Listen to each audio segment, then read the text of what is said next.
Kamal Haasan doesn't need any introductions or any intros. Indian film ఇండస్ట్రీలో కమల్ హాసన్ గారు సృష్టించినటువంటి సంచలనాల గురించి కానీ ఆయనకున్నటువంటి పేరు ప్రఖ్యాతుల గురించి కానీ ఆయనకున్నటువంటి స్థాన విశిష్టత గురించి కానీ మనం కొత్తగా చెప్పాల్సింది కానీ చెప్పుకోవాల్సింది కానీ ఏం లేదు. The legendary personality of the film industry, not only India, ఇంటర్నేషనల్గా కూడా ఆయనకున్న రెప్యుటేషన్ గురించి మనం చెప్పుకోవాల్సింది ఏం లేదు. ఆయన ఏ సినిమా చేసినా అదొక ప్రయోగం. తనను తాను ఒక ప్రయోగశాలగా మలుచుకొని ఆయన ఇండియన్ స్క్రీన్ మీద సృష్టించినటువంటి సంచలనాల గురించి కానీ పాత్రల పరంగా, క్యారెక్టర్ల పరంగా, ఆయన ముఖ్యంగా నిర్మాణ పరంగా ఆయన చేసినటువంటి ప్రయోగాలు భారతీయ చలనచిత్ర పరిశ్రమలో ఎవరూ చేయలేదు, ఎవరికి సాధ్యం కాదు. ఇంకొక ముఖ్యమైన విషయం ఏంటంటే ఇండియన్ ఫిల్మ్ ఇండస్ట్రీలో భారతరత్న అనేటువంటి దానికి అర్హుడైనటువంటి ఏకైక నటుడు ఎట్ ప్రజెంట్ లివింగ్లో ఎవరైనా ఉన్నారంటే is none other than Kamal Haasan గారు. ఈ కమల్ హాసన్ గారు ఈ రోజున చీకటి రాజ్యం అనేటువంటి ఒక కొత్త సినిమాతో మన ముందుకు వచ్చారు. చీకటి రాజ్యం నిన్నే రిలీజ్ అయిన అన్ని సెంటర్లో కూడా చాలా విజయవంతంగా ప్రదర్శించబడుతుంది. ఈ సందర్భంగా హైదరాబాద్ చేసినటువంటి కమల్ హాసన్ గారితో హెచ్ఎం టీవీ చేసినటువంటి ప్రత్యేకమైన interview. Sir, thank you for sparing time for HM TV sir. Thank you very much. మీరు ఎన్నో ప్రయోగాలు చేశారు సార్ సినిమా ఇండస్ట్రీలో, నటుడుగా పాత్రల పరంగా చేశారు. ఇది చీకటి రాజ్యం సక్సెస్ అనేటువంటి it seems that it's exciting you in మీకు కొత్తగా ఎగ్జైట్మెంట్ కొత్త కాకపోతే ఇప్పుడేదో కొత్తగా ఫీల్ అవుతున్నట్టుగా మేము ఫీల్ అవుతున్నాం. How far it is true? అది నిజమేనండి. ఎందుకంటే ఒక రెగ్యులర్ ఫార్ములాలో విజయించడం అనేది అందరూ చేస్తున్నారు. అది అందరూ నడిచే ఒక దారి, ఒక రాస్తా. అందులో వెళ్ళటం కూడా తప్పేం లేదు. కానీ కొత్త ఒక రూట్ కనిపెట్టి అందులో ఎక్కి కొండ ఎక్కి అక్కడ ఆ సీనరీ చూడటం ఒక పెద్ద ఎంజాయ్మెంట్ అండి. అలా అనిపిస్తుంది. ఇప్పుడు ఎవరు నడవని ఒక రూట్లోకి వెళ్ళి జాగ్రత్తగా రీచ్ అయ్యి ఆ తర్వాత కరతాళాలతో పాటు అక్కడ అలాంటి విజయం కమర్షియలీ కూడా ఒక కొత్త తరం ఒక పిక్చర్. సో అలాంటి ఒక విజయం అనేది రేర్ కూడా. అంటే పెద్ద పెద్ద ఫిల్మ్స్, అడవి రాముడు లాంటి ఫిల్మ్స్ వచ్చినప్పుడు ఒక చిన్న బ్లాక్ అండ్ వైట్ సినిమా మరో చరిత్ర అనేది పోషించి సపోర్ట్ చేసి పెద్ద హిట్ చేశారు తెలుగు ప్రేక్షకులు. అలాగే రెగ్యులర్ టైప్ సినిమా తీయటం కన్నా పెద్ద సపోర్ట్ ఇది. And they have supported good cinema. ఇప్పుడు ఈ సబ్జెక్ట్ అనేటువంటిది మీకు కొత్తగా మీరు చేయని క్యారెక్టర్ కాదు, కొత్తగా మీరు పర్ఫామ్ చేయడానికి కూడా పెద్దగా ఏం లేదు sir. But why are thrilled with the script? ఈ స్క్రిప్ట్లో ఉన్నటువంటి ప్రత్యేకత ఎందుకంటే ఈ ఒక సినిమా విజయం అనేది ఒక సూపర్ స్టార్ క్రియేట్ చేయటం మాత్రం కాదు. ఇప్పుడు ఫర్ ఎగ్జాంపుల్ స్వాతిమత్యం అనుకోండి, అందులో స్టోరీ పరంగా, యాక్షన్ పరంగా, సీనరీ పరంగా పెద్దగా ఏం లేదు. ఇప్పుడు బాహుబలి చెప్పుకుంటున్నట్టు అంత పెద్దగా ఏం సీనరీలు లేవు, ఫైట్స్ లేవు, ఏమీ కూడా లేవు. Family drama. హీరో కూడా రెగ్యులర్ హీరో కాడు. He doesn't have a mind of his own. అలాంటి ఒక సినిమాని అంత పెద్ద హిట్ చేశారు. It was one of my biggest hits in Telugu అండి. పెద్ద ఎంకరేజ్మెంట్ అండి. అందుకే ఈ ఫిలిం చూస్ చేసినందుకు కూడా ప్రతిసారి కమల్ హాసన్ సపోర్ట్, కమల్ హాసన్కి ఒకరు క్యారెక్టర్ అనకుండా ఒక మంచి సినిమా తీయాలి. అందులో హీరో బాగుండాలి, హీరోయిన్ బాగుండాలి, విలన్ కూడా మంచి. And it's a simple story. ఒక్కొక్కప్పుడు simple stories touch the heart of the people much faster then complicated stories అండి. ఇప్పుడు ఈ రోజు ఉన్నటువంటి ప్రజెంట్ మేకింగ్ సిచ్యువేషన్స్ కానీ, మేకింగ్ స్టాండర్డ్స్ కానీ మనం చూసుకున్నట్లయితే sir, the film is being made in for 1 year 2 years చేస్తున్నారు ప్రొడక్షన్ అనేటువంటిది. అది ఫీజిబుల్ కాకుండా పోతుందండి, ప్రొడక్షన్ వైజ్గా ఫీజిబుల్ కాకుండా పోతుంది. A star of your stature, a star of your nature coming down and making a film in 6 months 6 నెలల్లో production finish చేయడం అనేటువంటిది చీకటి రాజ్యం సినిమా. ప్రొడక్షన్ వైజ్గా you're thinking that is an experiment? Not at all sir. అది this is the way it should B.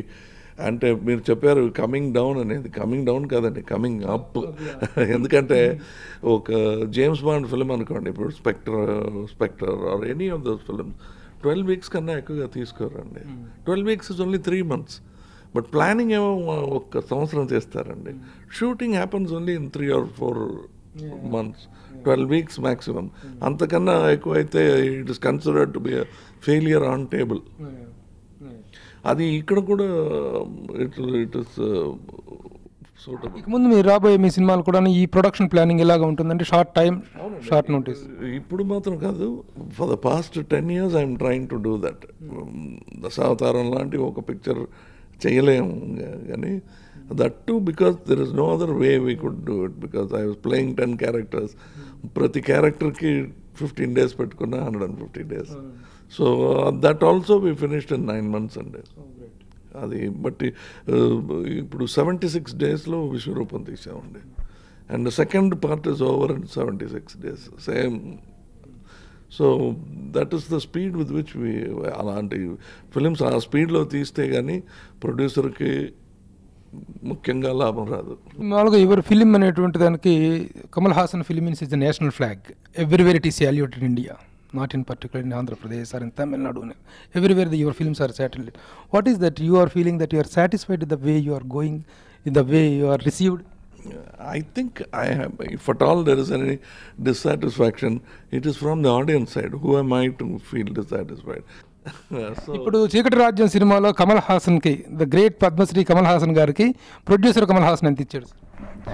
అది రెండు ఒకటే అయిపోయింది కదంటే, వచ్చిన ప్రాఫిట్ అలా నాకే, అది రెమ్యునరేషన్ అనుకోవచ్చు లేదా ప్రొడ్యూసర్తో పంచుకోవచ్చు.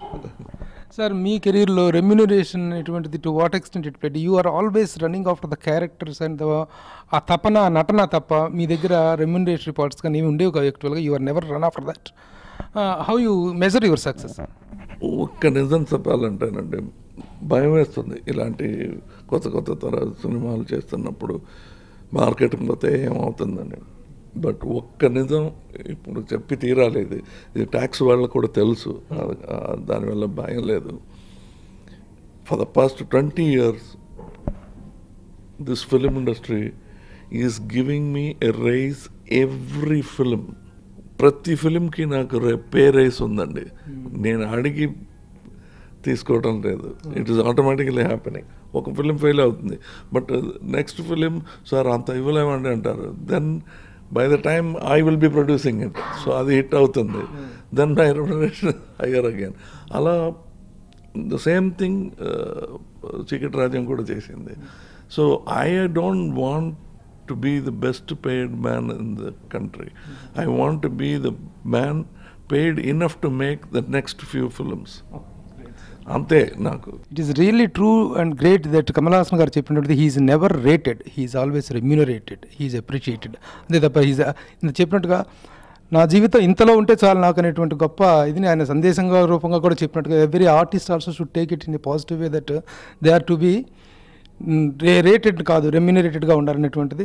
అలాగే సార్, ఇప్పుడు ఈ సినిమాకి సంబంధించినటువంటి ఎకనామిక్స్ ఏ రేంజ్లో ఆడితే మీకు ఈ సినిమా వర్కౌట్ ఉందని మీరు రైట్ నౌ ఇప్పుడు if it goes in the same thing it is absolutely working out for me. ఇప్పుడు లేకపోతే చూస్తే if it continues in this way, distributor వాళ్ళు చెప్పినట్టు ఇంకా 25 theaters పెంచి and it goes the same way, then I'm through. That is. Do you think the production trends are healthy nowadays? This way it is healthy. And ఇంతకన్నా దాటి అడుగు పెట్టడం మా leg లెంగ్త్కి సంబంధించిన లెంగ్త్గా ఉండాలి. అది దాటుదాం అని చేస్తే ఏమవుతుందని యాక్సిడెంట్స్ జరగచ్చు. So next film also we're measured, planned. పెద్ద ఫిలిం చేయబోతున్నామంటే దానికి ప్రిపేర్ అవ్వాలండి. అమ్మ నాన్న ఆట అవ్వంగానే ఇదే స్పీడ్లో within a month will start that. Sir, a good pay master అనేటువంటి వ్యక్తికి ఏ గుడ్ ప్రొడ్యూసర్కి must be a good pay master. Sir, are you a good pay master? I always see to it sir. Even ఒకప్పుడు picture ఆడకపోయినా what we owe we pay earning from the fourth coming film. I have never defaulted on my pay. ఎందుకంటే ఒక remuneration తీసుకున్న వ్యక్తి remunerations ఇవ్వాల్సి వచ్చినప్పుడు ఆ mental attitude ముఖ్యంగా ప్రొడ్యూసర్ అనేటువంటి నాకు తెలుసండి. ఒక producer he owed me 250 rupees as a dance assistant. ఇవ్వలేదు. అబ్బా ఎందుకు మంచి ఇంత పెద్ద యాక్టర్తో పనిచేసావు, మా డబ్బు కూడా అడుగుతున్నావు ఏంటి, 250 rupees దానికోసం వచ్చావా ఆఫీస్ వెతికే అని కోపడ్డారు ప్రొడ్యూసర్ గారు. సరేనండి పని చేశాం కదండి అంటే తర్వాత చూసుకున్నాం, ఇంకో పిక్చర్ చేయాలా నాతో వద్దా, వద్దు అని చెప్పడానికి ధైర్యం లేదు, వచ్చేసాను. ఆ తర్వాత సూన్ ఆఫ్టర్ దట్ ఒక 10 years after that or maybe less producer గారు వచ్చారు. అప్పుడు my remuneration was about 5 lakhs or something. అప్పుడు వితిన్ 7 years అనుకుంటా. సో హీ సెడ్, సార్ కాస్త తగ్గించారా, ఇప్పుడు అందరూ అదే ఇస్తున్నారండి, దయచేసి మీరు కూడా అదే ఇస్తే బాగుంటుంది. ఓకే ఇస్తాను. ఇంకో మాట అండి, అది కాస్త మాట్లాడి ఓకే చెప్పిన తర్వాత మళ్ళీ మాట ఎత్తకూడదు అంటారు. అది కాదండి, 5 lakhs కన్నా కాస్త ఎక్కువ ఇవ్వాలి, ఎందుకంటే మీరు ఇవ్వాల్సిందే అది, ఇది ఈ పిక్చర్కి. Give me my 250 rupees, interest ఇవ్వనక్కర్లేదన్నాను. నిజంగానే అడుగుతున్నారా అన్న, తప్పకుండా అడుగుతున్నాను. అంటే ఇప్పుడు నాకు కావాలి ఆ 250, ముందు 250 పెట్టండి, 5 lakhs తర్వాత చూద్దాం. 5 lakhs give me in advance ఇవ్వటానికి ముందు ఫస్ట్ గివ్ మీ ద 250, తర్వాత అడ్వాన్స్ తీసుకుంటాను. So he was laughing. So నాకు తెలుసు ఒక టెక్నీషియన్కి లేట్ అయినా ఇచ్చి తీరాలి. సార్, ఇప్పుడు Kamal Haasan head passed through so many stages and through many ages. ఒక కొన్ని 3 తరాలు దాదాపు మీ సినిమాలు చూస్తూ పెరిగారు, మీ సినిమాలు చేస్తూ ఎంజాయ్ చేశారండి. బట్ యాజ్ ఫార్ అదర్ ఎవరు మీ వెంచర్స్లోకి వస్తే ఫస్ట్ ఇప్పుడు Raj Kamal movies, how banners are there, great banners are there in India, film making banners. ఆ బ్యానర్స్లో how Raj Kamal going is having movies is going to have its place. ఒక 5 years slow అయ్యాం, కానీ we are still తమిళ్లో ఇప్పుడు ఉన్న ఓల్డెస్ట్ బ్యానర్స్లో మేము ఒకరంటే. సో అది వీ హ్యావ్ డన్ 49 films. అది చాలా తక్కువ, బోత్ లాంగ్వేజెస్. అది చాలా తక్కువ అండి. మాకున్న ఈ స్పీడ్లో చేసి ఉంటే by now will be 100. Could you name some of the films that are prestigious on your banners? My banner films Apoorva Sodarulu, Vikram, Satya, చాలా మంది. We have also done films with other actors in our banner. అది తెలీదు బయట. ఇక్కడ కూడా ladies only అని ఒక picture వచ్చింది, అందులో చిన్న రోల్ నేను చేస్తాను, మొత్తం లేడీస్ సబ్జెక్ట్ అండి. Then with Sathyaraj as hero, I introduced him as hero, విలన్గా ఉండే. అలా చాలా చేసామండి. And we're part of some films which are made in Telugu also. పాత ప్రేమ పిచ్చి అవన్నీ మా ప్రొడక్షన్లో వచ్చింది. And Vishwaroopam is probably one of our biggest productions till date. ఇప్పుడు మీ సినిమాలు గతంలో ఇప్పుడు చూసినప్పుడు ఆకలి రాజ్యం గురించి కానీ మీరు చేసిన క్యారెక్టర్ కానీ మీరు ప్రొడ్యూస్ చేసిన సినిమాలు కానీ they are always running with commerce and economics are travelling, economics and values are travelling together and artistic values. How do you feel about that? You're complimented that way. Yes, I learn from మంచి గురుగారు నేర్పిందండి. So I'm trying to maintain that. కమర్షియల్గా win చేయాలండి. అది అవార్డ్స్ల కోసం మాత్రం picture తీయకూడదండి. అంటే especially not in commercial cinema. అది ఎన్ఎఫ్డిసి వాళ్ళు ఫైనాన్స్ తీసుకుని అలా చేయొచ్చు, కానీ ఇండస్ట్రీలో నుంచి తీసుకున్న డబ్బు ఇండస్ట్రీకి వచ్చి తీరాలి. దట్ ఈస్ మై పాలసీ అండి.